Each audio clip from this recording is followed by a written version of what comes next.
Speaking of the House of Representatives and MAGA Republicans, as we've been talking about, Lauren Boebert held a press conference and wanted to speak out in support of Republican Senator Tommy Tuberville's effort to block military promotions in an attempt to protest the military stance on abortion and service members getting abortion. And I'll specify what that is in just a moment, but I'm going to get to, so stick around. Such a good, not direct response from Mark Milley, because it's happened a while ago now, but kind of something that General Mark Milley said that perfectly addresses what Lauren Boebert will say here, which is the message from Lauren Boebert of the military has become woke too woke. And at one point, Mark Milley very effectively dismantled that argument during a hearing. And so I'll show you that moment after looking at Lauren Boebert. Before both of those things, though, here is what this has to do with, as being reported by CNN. Tuberville is protesting new Pentagon reproductive health policies, which provide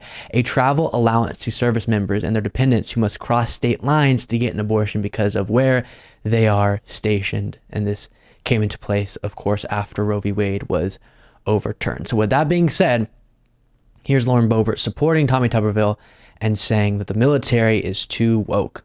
Just look at what's happening over in the Senate. Senator Tuberville is dealing devastating Sound like she's about to say Tupperware. Tuberville. blows to the Biden regime's woke military. Instead of just going along to get along, he is using the position voters entrusted him with to jam up Biden's woke agenda.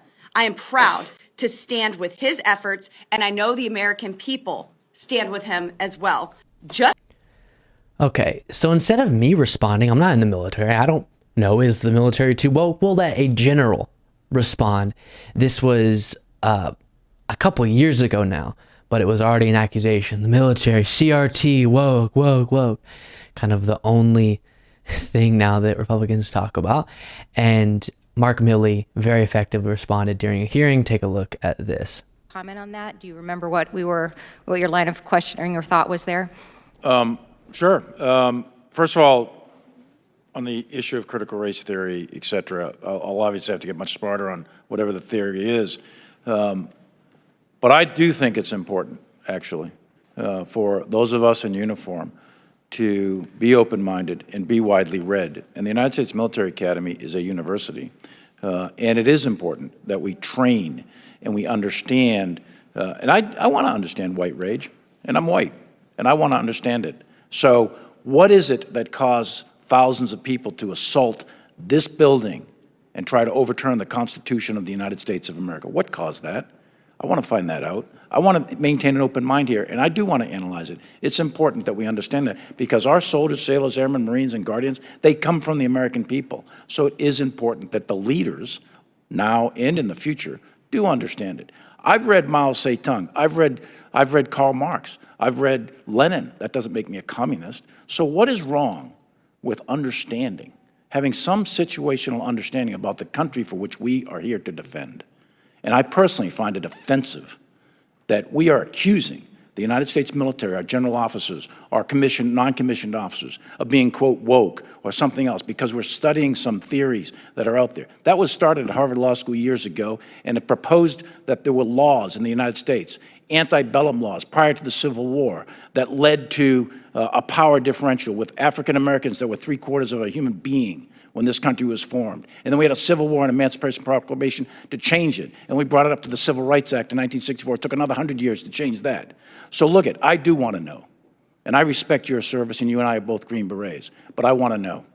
And it matters to our military and the discipline and cohesion of this military. And I thank you for the opportunity to make a comment on that. Thank you. Wow. Agreed. Sheldon Whitehouse, Democratic Senator Sheldon Whitehouse, once phrased it, the woke screen is a smoke screen. And I very much agree with that statement.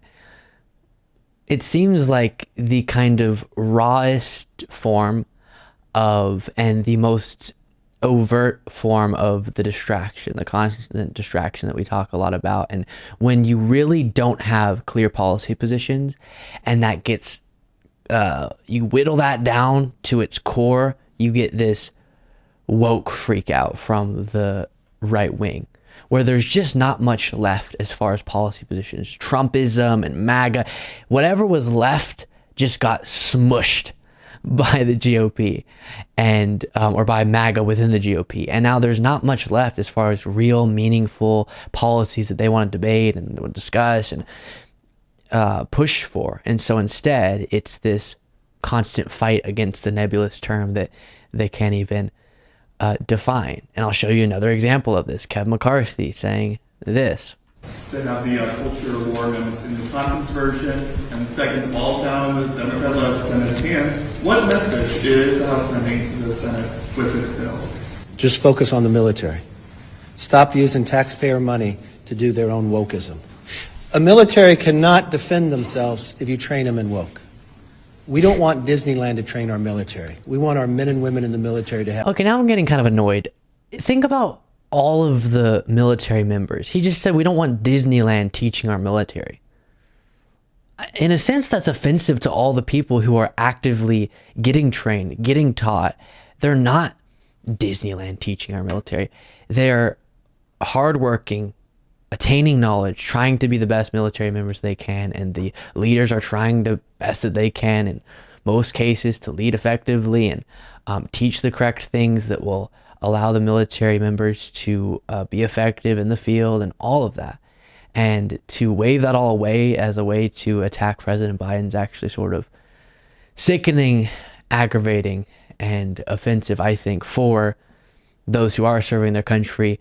And Mark Milley said just that, I think, very correctly. Thank you so much for watching. If you want to be a part of what makes this show possible, plus get access to the full video version of the show hours before all the clips are able to be uploaded to the YouTube channel, plus get the bonus show on the weekends, you can do so by going to lukebeasleyshow.com/membership. That's lukebeasleyshow.com/membership, and there's a link in the description.